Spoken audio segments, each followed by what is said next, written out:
السلام علیکم and good morning all of you. ہمارا آج کا سبق ہے ابتدائی طبی امداد، صفحہ نمبر 40 سبق کی پڑھائی کر لیتے ہیں۔ آپ نے ابتدائی طبی امداد کے الفاظ سنے ہوں گے۔ کبھی آپ نے غور کیا کہ ابتدائی طبی امداد کسے کہتے ہیں؟ دراصل یہ وہ امداد ہے جو کسی حادثے کا شکار ہونے والے شخص کو فوری طور پر بہم پہنچائی جاتی ہے۔ اس امداد کی بدولت متاثرہ فرد کی زندگی بچانے میں مدد ملتی ہے۔ اردو میں ابتدائی طبی امداد کے الفاظ انگریزی کے لفظ فرسٹ ایڈ کے متبادل ہیں۔ اس کا مطلب ہے کہ وہ ڈبہ یا تھیلا جس میں ابتدائی طبی امداد کا سامان موجود ہوتا ہے اسے فرسٹ ایڈ باکس کہتے ہیں۔ اس میں پٹیاں، روئی، مختلف قسم کے مرہم، ٹنکچر، زخم صاف کرنے کی ادویات موجود ہوتی ہیں۔ ان کے استعمال کا طریقہ جاننے کے لیے ابتدائی طبی امداد کی باقاعدہ تربیت حاصل کرنا پڑتی ہے۔ یہاں ہمیں بتایا جا رہا ہے کہ ابتدائی طبی امداد انگریزی کے لفظ فرسٹ ایڈ کے متبادل ہیں، یعنی ان کی جگہ استعمال کیے جاتے ہیں۔ فرسٹ ایڈ باکس میں جو چیزیں موجود ہوتی ہیں وہ پٹیاں ہوتی ہیں، روئی، مختلف قسم کے مرہم ہوتے ہیں اور زخم صاف کرنے کی ادویات ہوتی ہیں۔ ٹنکچر بھی اس لوشن یا محلول کو کہتے ہیں جو الکحل میں کسی بھی پودے کی جڑ یا پتیاں وغیرہ ملا کر بنایا جاتا ہے، جسے نباتاتی محلول بھی کہتے ہیں۔ یہ محلول جو ہے جراثیم کو مارنے کے لیے استعمال کیا جاتا ہے۔ کسی بھی وقت ابتدائی طبی امداد کی ضرورت پڑ سکتی ہے۔ فیکٹریوں اور کارخانوں میں کام کرنے والوں کو کسی وقت بھی چوٹ لگ سکتی ہے۔ سڑک پر چلتے ہوئے کسی موٹر گاڑی سے ٹکر ہو سکتی ہے۔ میدان میں کھیلتے ہوئے کوئی کھلاڑی گر سکتا ہے۔ باورچی خانے میں کام کرتے ہوئے پاؤں پھسل سکتا ہے۔ ذرا سی بے احتیاطی سے کپڑوں میں آگ لگ سکتی ہے۔ بجلی کا کام کرتے ہوئے کرنٹ لگ سکتا ہے۔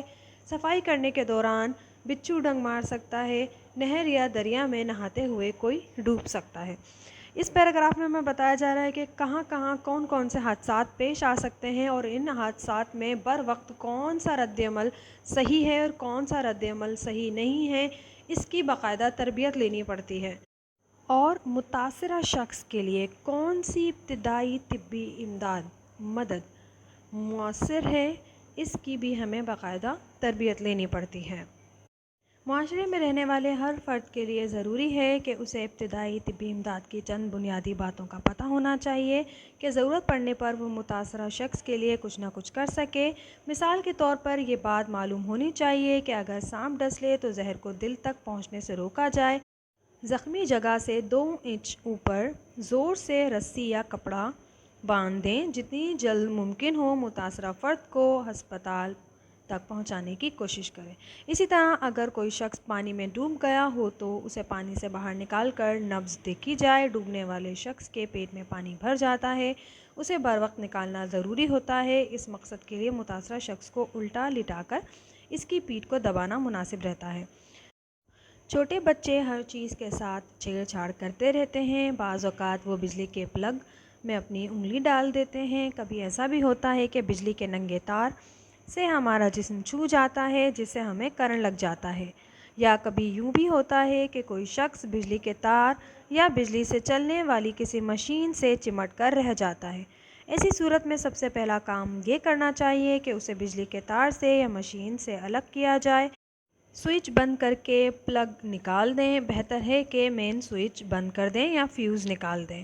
متاثرہ فرد کو ننگے ہاتھوں سے نہ چھوئیں کیونکہ اس کے جسم میں بجلی کا کرنٹ موجود ہوتا ہے۔ یہ کرنٹ چھونے والے شخص کے جسم میں منتقل ہوتا ہے۔ یہاں ہمیں 3 صورتحال سچویشنز دی گئی ہیں کہ کون سے حادثے کے وقت ہمیں کیسا ریئیکٹ کرنا چاہیے، کیسا رد عمل کا اظہار کرنا چاہیے۔ پہلا ہمیں بتایا گیا ہے کہ اگر سانپ ڈس لے تو جہاں سانپ نے ڈسا ہو وہاں سے 2 انچ اوپر ایک ایسی رسی یا کوئی کپڑا اتنی زور سے باندھ دیں کہ جو زہر ہے وہ سفر کرتے ہوئے اوپر دل کی طرف نہ پہنچ پائے۔ یہاں دوسرا ہمیں بتایا گیا کہ اگر کوئی شخص پانی میں ڈوب گیا ہو تو پانی سے باہر نکالنے کے بعد اس کے لیے ابتدائی طبی مدد یہی ہے کہ اسے الٹا لٹا کر اس کے پیٹ کو دبائیں تاکہ اس کے پیٹ میں موجود سارا پانی باہر نکل جائے۔ ایسا نہ ہو کہ ہم ہاسپٹل تک پہنچنے کا انتظار کریں اور اسی دوران میں ہمیں کوئی جانی نقصان کا سامنا کرنا پڑے۔ تیسرا ہمیں بتایا گیا ہے کہ اگر کسی شخص کو بجلی کی تار سے کرنٹ لگ جائے تو کوئی دوسرا شخص اس متاثرہ فرد کو ہاتھ نہ لگائے، نہ چھوئے، کیونکہ متاثرہ شخص کے جسم میں بجلی کا کرنٹ موجود ہوتا ہے، اور اگر ہم ننگے ہاتھوں سے اسے چھوئیں گے تو وہ بجلی کا کرنٹ ہمارے جسم میں بھی منتقل ہو سکتا ہے۔ ایسی صورتحال میں ہمیں چاہیے کہ مین سوئچ کو بند کر دیں یا فیوز نکال دیں۔ غیر موصل اشیاء ایسی اشیاء جن میں سے بجلی کا کرنٹ نہ گزر سکے، مثلا لکڑی، کاغذ، پلاسٹک وغیرہ کی مدد سے متاثرہ شخص کو الگ کریں۔ یہ خیال رکھیں کہ الگ کرتے وقت جس جگہ آپ کھڑے ہوں وہ گیلی نہ ہو۔ متاثرہ شخص کے اوپر کمبل ڈال دیں۔ اس کے بعد سب سے پہلے یہ دیکھیں کہ آیا نظام تنفس بحال ہے۔ نظام تنفس کہتے ہیں سانس لینے کے نظام کو۔ اگر سانس رک گئی ہے یا سست رفتاری سے آ رہی ہے تو مصنوعی طور پر تنفس کا بندوبست کریں۔ باقی جسم کی نسبت سر کو نیچا رکھیں۔ متاثرہ شخص کو زیادہ ہلنے جلنے نہ دیں۔ کوئی لمحہ ضائع کیے بغیر قریبی اسپتال میں پہنچانے کا بندوبست کریں۔ غیر موصل اشیاء ان اشیاء کو کہتے ہیں جن میں سے بجلی کا کرنٹ نہیں گزر سکتا، اور موصل اشیاء انہیں کہتے ہیں جن میں سے بجلی کا کرنٹ گزر سکتا ہے۔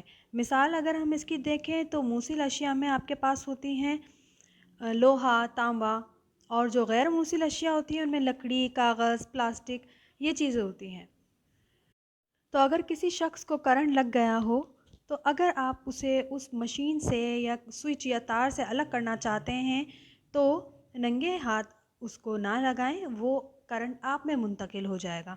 یہ وہ چیزیں جو گڈ کنڈکٹر نہیں ہوتی ہیں، غیر موصل ہوتی ہیں، جیسے لکڑی، کاغذ وغیرہ، ان سے اور پلاسٹک وغیرہ، ان چیزوں سے اس شخص کو اس مشین سے دور کرنے کی کوشش کریں۔ کمبل اوڑھا دیں اور مصنوعی سانس دینے کی کوشش کریں اگر تو سانس رک گئی ہو، اور جلد سے جلد ہسپتال پہنچانے کی کوشش کریں۔ اگر کسی کو آگ لگ جائے تو اس پر کمبل وغیرہ پھینک کر آگ کو بجھانے کی کوشش کریں۔ کمرے یا سامان کو آگ لگی ہو تو ریت ڈالنے سے آگ بجھانے میں مدد ملتی ہے۔ آگ سے جھلس جانے والے حصوں پر مرہم وغیرہ لگائیں اور متاثرہ فرد کو اسپتال پہنچائیں۔ گرمیوں کے موسم میں دھوپ میں سخت کام کرنے سے لو لگ جاتی ہے۔ عام طور پر بچے یا بڑی عمر کے لوگ اس کا شکار ہوتے ہیں، جس میں پانی کی کمی واقع ہو جاتی ہے۔ جسم کا درجہ حرارت 104 سینٹی گریڈ سے بڑھ جاتا ہے۔ متاثرہ فرد بے ہوش ہو جاتا ہے، دل کی دھڑکن تیز ہو جاتی ہے، خون کا دباؤ کم یا زیادہ ہو سکتا ہے، سر کے بھاری پن کی شکایت ہو سکتی ہے، متلی آ سکتی ہے۔ اگر کسی فرد کو لو لگ جائے تو فوری طور پر دھوپ سے سائے میں لے کر جائیں، ٹھنڈی جگہ پر رکھیں، ٹھنڈا پانی یا مشروب پلائیں اور جتنی جلدی ہو سکے اسپتال پہنچائیں۔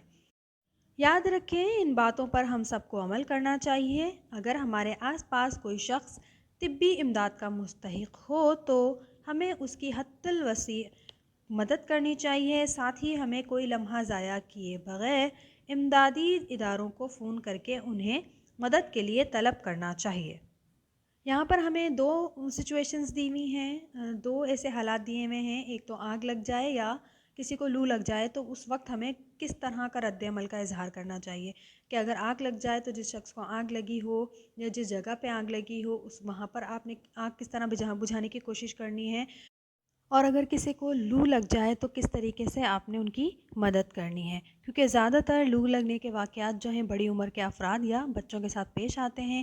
جو بھی ایسا کوئی شخص ہو جو متاثرہ شخص ہو اس کو دھوپ سے چھاؤں کی طرف لے کر آئیں، اور بلڈ پریشر کم یا زیادہ ہو سکتا ہے، سر کے بھاری پن ہونے کی شکایت ہو سکتی ہے، متلی آ سکتی ہے، یہ وہ سمٹمز دیے ہوئے ہیں جو کہ متاثرہ شخص کو محسوس ہو سکتے ہیں۔ ایسی صورتحال میں انہیں ٹھنڈی جگہ پر لے کر جائیں، ٹھنڈے مشروبات پلانے کی کوشش کریں اور جلد سے جلد اسپتال پہنچانے کی کوشش کریں۔ ہمیشہ ایک بات یاد رکھیں کہ جہاں بھی جس بھی شخص کو آپ کی مدد کی ضرورت ہو، سب کام چھوڑ کر سب سے پہلے ان کی مدد کے لیے آگے بڑھیں اور امدادی اداروں کو فون کر کے انہیں مدد کے لیے بلائیں۔ امدادی ادارے کون سے ہیں؟ ایمبولینس، پولیس اور ریسکیو سروسز۔ تو اسی لیے سب سے پہلے تو ان نمبرز کو یاد رکھیں۔ پولیس کی مدد اگر آپ کو چاہیے تو ان کا نمبر ہے 15، ریسکیو سروسز آپ کو چاہیے تو نمبر ہے 1122 یعنی 1122 1122۔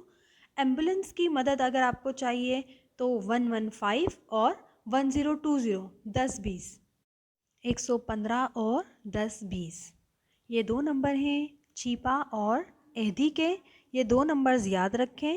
جب بھی کبھی بھی کسی کو بھی مدد کی ضرورت ہو اور ہسپتال پہنچانے کے لیے آپ کو ایمبولینس کی ضرورت ہو تو اپنے موبائل میں آپ ڈائل کرنے میں آپ کو ایزی تبھی ہوگا جب آپ کو یہ نمبر یاد ہوں گے. سڑک پر جا رہے ہیں, کوئی حادثہ دیکھا آپ نے تو لازماً سب سے پہلے ایمبولینس کو کال کریں اور مدد طلب کریں.